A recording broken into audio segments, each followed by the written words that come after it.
बड़ी खबर आपको बता रहे हैं। मुस्लिम धर्मगुरु अंसार रजा का कांग्रेस पर निशाना। सेंट्रल विस्टा पर सवाल उठाने को लेकर अंसार रजा ने किया पलटवार। पीएम हाउस को मकबरा कहना सही नहीं है। मोदी विरोध में अंधे मत मनो, फिजूल की बयानबाजी पर कांग्रेस रोक लगाए। अंसार रजा ने ट्वीट के जरिए कांग्रेस पर यह हमला बोला है कि मोदी विरोध में अंधे मत बनो और फिजूल की बयानबाजी करना कांग्रेस बंद करे। सेंट्रल विस्टा प्रोजेक्ट को लेकर पीएम मोदी पर जो हमले कांग्रेस की ओर से किए जा रहे हैं उसको लेकर यह पलटवार किया है अंसार रजा ने, मुस्लिम धर्मगुरु ने, और कहा कि पीएम हाउस को मकबरा कहना सही नहीं है। तो ट्वीट के जरिए अंसार रजा ने कांग्रेस पर यह हमला किया है। कांग्रेस पर जमकर बरसे हैं मुस्लिम धर्मगुरु। ये ट्वीट आपके टीवी स्क्रीन पर आप देख पा रहे हैं। पीएम हाउस को मकबरा कहना मुनासिब नहीं है। घर वजीर आजम का बन रहा है, मोदी का नहीं, यानी कि घर प्रधानमंत्री का बन रहा है, देश के प्रधानमंत्री का। और मोदी विरोध में इतने भी अंधे मत बनो कि हिंदू और हिंदुस्तान दोनों से दूर हो जाओ। इसलिए कांग्रेस को अपने पेशेवर नेताओं की ऐसी बेहुदी बयानबाजी पर रोक लगानी चाहिए। तो ये अंसार रजा का ट्वीट के जरिए कांग्रेस पर हमला है, नसीहत भी दी गई है।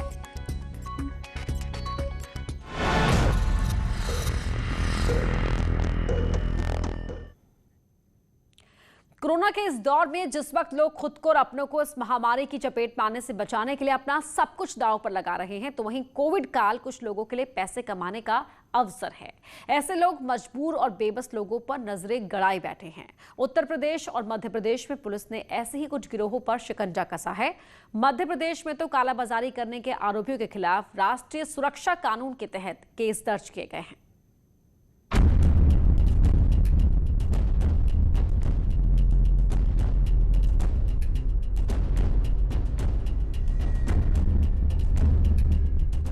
इंसान की खाल में गिद्ध कैसे दिखते हैं, इसकी अब आपको कल्पना करने की जरूरत नहीं। दो पुलिस वालों के बीच चल रहे ये दो शख्स वही गिद्ध हैं जिन्हें कोरोना से जूझ रहे परिवार वालों में केवल और केवल ग्राहक और पैसे नजर आते थे।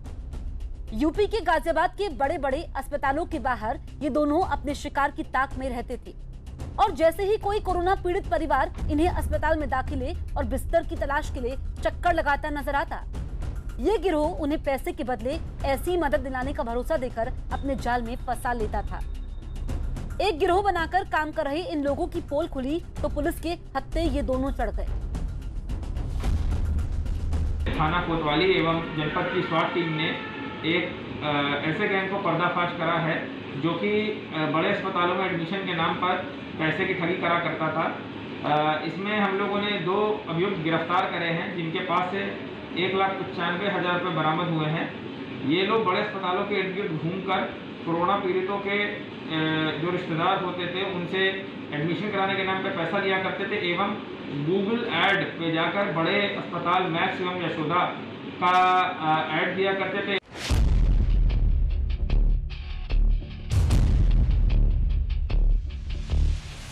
पुलिस ने इस गिरोह के काम के तरीके के बारे में भी विस्तार से जानकारी दी। गाजियाबाद पुलिस के मुताबिक इस गिरोह में 5 मेंबर थे जिनमें से कुछ खुद को डॉक्टर बताते थे। बड़े अस्पतालों में भर्ती करवाने के लिए आने वालों की मदद के बहाने गिरोह के मेंबर मरीज के रिश्तेदारों के करीब पहुंचते थे।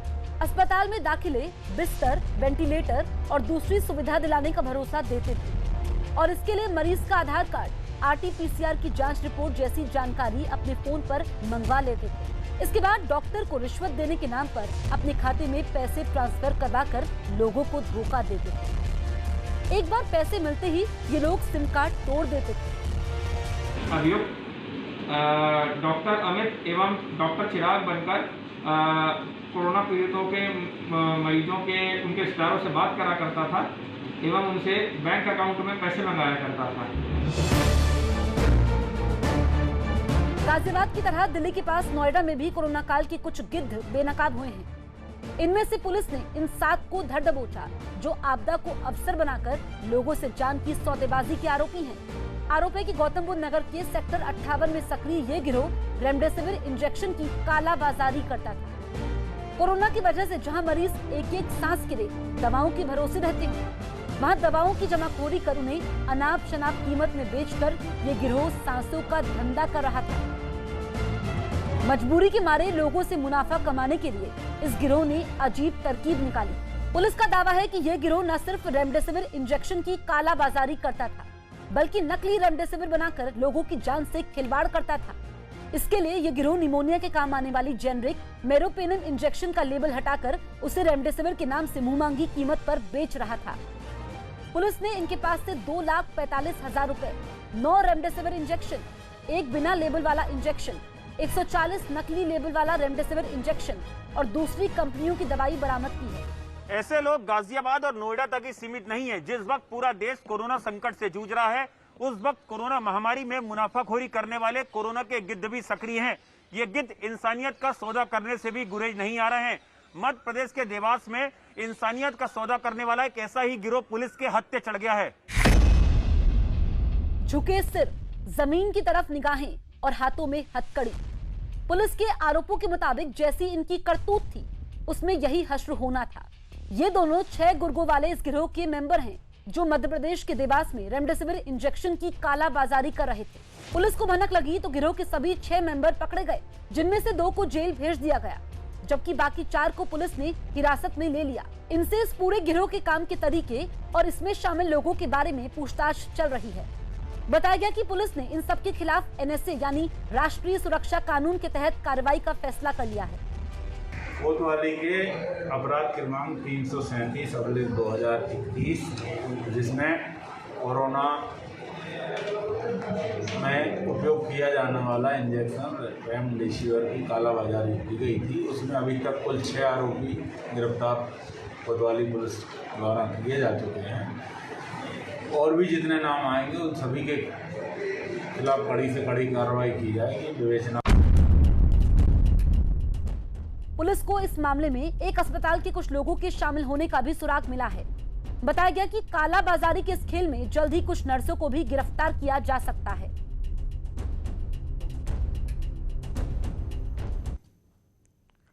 प्रयागराज में पुलिस ने एक ऐसे व्यक्ति को गिरफ्तार किया है जो महामारी में लोगों की मजबूरी का फायदा उठाकर पैसे कमाने में जुटा था। आपदा में उसे सुनहरा मौका दिख रहा था। प्रयागराज में मरीजों के परिजन अपनों की जान बचाने के लिए दर दर भटक रहे हैं, तो वहीं ऐसे लोग उनकी मजबूरी का फायदा उठा रहे हैं। पुलिस की गिरफ्त में खड़ा ये शख्स लाखों रुपए में ऑक्सीजन कंसंट्रेटर बेच रहा था।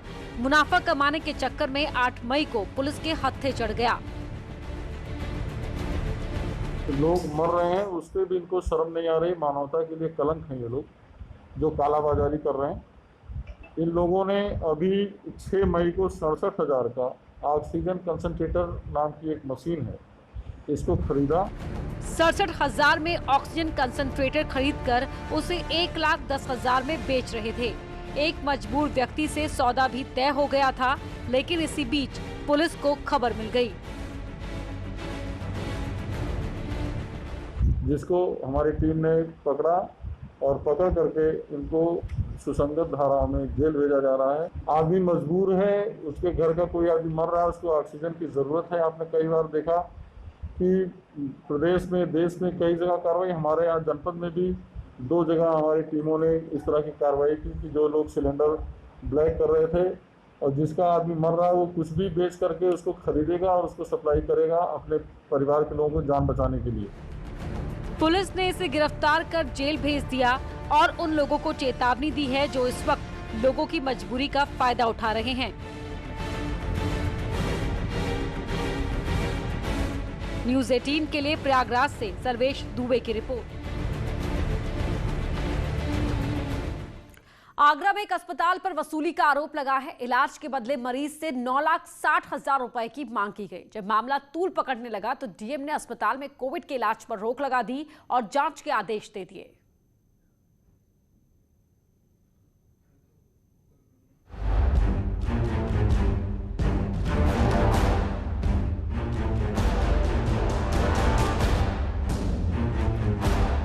क्या अमेठी के जिला अस्पताल में हो रही थी वसूली? क्या जिला अस्पताल में बेचा जा रहा था रेमडेसिविर इंजेक्शन? आखिर इन तस्वीरों का सच क्या है?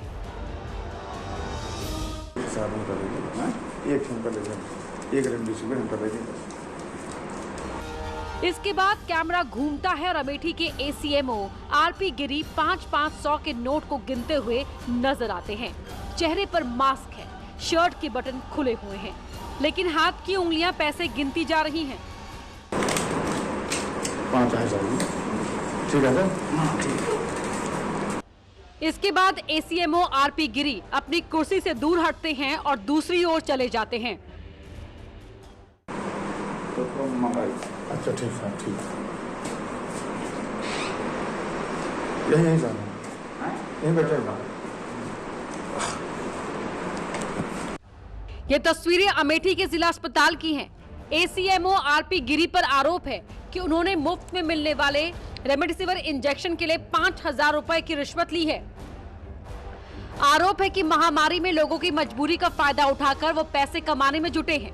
जो इंजेक्शन सरकार मुफ्त में दे रही है, उस पर पैसे कमाने का धंधा कर रहे हैं। नहीं, ये मिथ्या है, सत्यता से एकदम परे है। मेरे अस्पताल में जो भी संसाधन उपलब्ध हैं वो सभी को निःशुल्क दिए जा रहे हैं। किसी को भी इसके बदले में कोई प्रलोभन या कोई पैसा या रुपया कहीं कोई स्वीकार नहीं किया जा रहा है, ना किसी के द्वारा ऑफर किया जा रहा है। एसीएमओ आरपी गिरी आरोपों को खारिज कर रहे हैं, लेकिन आप इस वीडियो को शुरुआत से देखिए और इस बात को भी समझिए कि आखिर सरकारी अस्पताल में 5000 रुपए किस बात के लिए ले रहे थे। इंजेक्शन चाहिए रेमडेसिविर, कहाँ ले गया हो? 5 है, 7 हमारे भर्ती हैं, नहीं चाहिए कहाँ? खबस वाले में हम कहे भर्ती करिए, नहीं साहब जिया था, मर गया था, क्या करिए। वीडियो में जिसकी आप आवाज सुन रहे हैं एसीएमओ के मुताबिक राजित राम है। राजित राम अपने रिश्तेदार के लिए एसीएमओ से रेमडेसिविर इंजेक्शन की मांग कर रहा था। हम 2 घंटा से साहब कर रहे हैं, सोई गया सोई गया, अब हम जागे कहीं जाता। बहन लास्ट रहा, बहने दिया जस्ट एक साहब दे दिया हमका। अच्छा, एक लास्ट रहा, अब बहने दिया एक साहब हमका लगे। अच्छा, आप तो नहीं। वीडियो में आप देख सकते हैं कि थोड़ी बातचीत के बाद दोनों एक कमरे की ओर बढ़ जाते हैं। आगे आगे एसीएमओ आरपी गिरी थे और पीछे पीछे राजित राम। दोनों कमरे में दाखिल होते हैं। कमरे के अंदर एक और व्यक्ति था जो थोड़ी देर बाद बाहर चला जाता है और इसी वक्त कमरे की लाइट बंद हो जाती है और जब उजाला होता है तो एसीएमओ साहब के हाथ में 500 के नोट होते हैं। वो गिनते जाते हैं और राजित राम उसे अपने कैमरे में कैद कर लेता है। 5000 ठीक है सर। ये वीडियो जब सोशल मीडिया पर वायरल हुआ तो अमेठी जिला चिकित्सालय में हड़कंप मच गया। तस्वीरें न्यूज 18 की टीम के पास भी पहुंची। इस बारे में जब हमने आरोपी एसीएमओ से बात की तो उन्होंने वीडियो बनाने वाले पर साजिश के तहत फंसाने का आरोप लगाया। ये जो वीडियो बना है, ये वीडियो हमारे मुख्य चिकित्सा अधिकारी कार्यालय के वाहन चालक राजित राम के द्वारा बनाया गया है। ये षड्यंत्र के तहत बनाया गया है। इस षड्यंत्र में ये था कि इनके विरुद्ध मैं एक जांच अधिकारी का कार्य कर रहा हूँ एक प्रकरण में, जिसमें महिला हमारे मुख्य चिकित्सा अधिकारी कार्यालय ऑफिस की जो है वित्त अधिकारी हैं, फाइनेंस ऑफिसर हैं, उन्होंने इनके खिलाफ दुर्व्यवहार की शिकायत किया था, जिसमें मैं जांच अधिकारी हूँ। रिश्वत लेने के आरोपी एसीएमओ आरपी सिंह ने कहा कि जांच प्रभावित करने के लिए ड्राइवर अजित राम ने ये वीडियो बनाया। वो चाहता है कि उसके खिलाफ कोई कार्रवाई न हो और ये इनको अब ये भरोसा हो चला था कि शायद मैं दोषी सिद्ध हो जाऊंगा, इसलिए लगातार मेरे पीछे 15-20 दिनों से दबाव बनाए हुए थे कि मैं इनको निर्दोष सिद्ध कर दूं। इसके अलावा एक प्रकरण और था, यहाँ अस्पताल में मैंने 18 अप्रैल को चार्ज लिया है। 18 अप्रैल से 4 से पूर्व ये पूरा अस्पताल जो बदबदा रहा था। तो लापरवाही के आरोप में अजित राम के भतीजे को हटा दिया गया। आरपी गिरी का कहना है कि इसी वजह से वो दबाव बना रहा था और जब काम नहीं हुआ तो साजिश के तहत फंसा दिया। जो कुछ भी किया ये अपने भतीजों को लगवाने के लिए और अपने आप को निर्दोष सिद्ध करवाने के लिए इन्होंने किया, जो है यही एक वो है और कहीं कोई फंसाने के लिए पूरा षड्यंत्र रचा गया है। हाँ। और एसीएस सूजन नवनीत सहगल से कुछ कह रहे हैं, ये सुनते हैं। ट्रेस, टेस्ट, ट्रैक और ट्रीट की जो नीति है उसका एक परिणाम जो आंशिक कर्फ्यू के साथ साथ निकल रहा है वो ये है कि पिछले 10 दिनों में उत्तर प्रदेश में जो एक्टिव केसेस हैं उनमें लगभग 94,000 मामलों की कमी आई है। ये जो कुल एक्टिव केस 1 मई 2021 को 3,01,000 थे, अब 11 मई को ये घट के 2,16,000 रह गए हैं। और इसी तरह से जो होम आइसोलेशन के मामले थे वो भी 2,79,000 के लगभग जो थे वो घट के 1,61,000 रह गए। लगभग 1 लाख से अधिक होम आइसोलेशन के मामलों में भी कमी आई है। और यहाँ उल्लेखनीय ये है कि टेस्ट जो हो रहे थे, टेस्ट की संख्या में बहुत ज्यादा परिवर्तन नहीं हुआ है। पहले 2,32,000 टेस्ट हो रहे थे, 2,60,000 भी एक दिन हुए थे, एक दिन 2,97,000 भी हुए थे, और अब आज जो है 2,33,000 हुए हैं। तो ये टेस्ट की संख्या भी लगभग उतनी ही चल रही है और इसे कोशिश की जा रही है बढ़ाने की। इसको बढ़ाने के लिए प्रदेश में 14 लैब्स हैं, वो 14 और मशीनें खरीदी गई हैं, जिनको उन्हीं लैब में लगाकर ये जो RT-PCR टेस्ट की क्षमता में 25% जो है वो बढ़ोतरी की जा रही है। लगभग एक सप्ताह में ये बढ़ोतरी भी हो जाएगी। इसके साथ साथ जो गांव में हमारे RRT का जो अभियान चल रहा है उससे भी जो रैपिड एंटीजन टेस्ट किए जा रहे हैं उनसे भी अभी अगले कुछ दिनों में टेस्ट की संख्या और बढ़ेगी। तो जहां टेस्ट की संख्या लगभग उतनी है या बढ़ाने का प्रयास किया जा रहा है, वहां पर पॉजिटिव जो मामले थे वो जैसे 1 मई को 30,000 थे, अब आज घट के वो 20,000 रह गए हैं। 10,000 लगभग पॉजिटिव मामले प्रतिदिन में जो हैं वो कम हुए हैं, एक्टिव मामले कम हुए हैं, होम आइसोलेशन के मामले कम हुए हैं। तो ये जो एक पूरा एक एग्रेसिव ट्रेस, टेस्ट, ट्रैक और ट्रीट का जो एक फॉर्मूला जो मॉडल है उत्तर प्रदेश का, और इसके साथ जैसे आंशिक कोरोना कर्फ्यू को जोड़कर प्रदेश में अस्पतालों में जो बेड की संख्या है वो दुगनी की जा रही है। तो ये पूरा एक जो प्रयास है टेस्ट बढ़ाने का, आपका कोरोना कर्फ्यू लगाकर मूवमेंट रिस्ट्रिक्ट करने का, अस्पतालों में बेड बढ़ाने का, ऑक्सीजन बेड बढ़ाने का, ये सारा जो पूरी रणनीति है जो उत्तर प्रदेश का मॉडल है वो अन्य कई प्रदेशों से बहुत अच्छा और बहुत सिद्ध साबित हुआ है। क्योंकि उत्तर प्रदेश से कम जनसंख्या वाले भी प्रदेशों में मामले इतनी तेजी से नहीं घटे हैं और इतनी तेजी से नियंत्रण नहीं हुए हैं जितना कि उत्तर प्रदेश में हुए हैं। ये भी यहाँ अवगत कराना है कि प्रदेश सरकार वैक्सीनेशन पे इसके साथ साथ विशेष प्रयास कर रही है और अब देश में सबसे अधिक वैक्सीनेशन करने वाला जो है प्रदेश है उत्तर प्रदेश। लगभग 4 करोड़, लगभग 1 करोड़ और 39 लाख से अधिक डोजेस वैक्सीनेशन की दी जा चुकी हैं।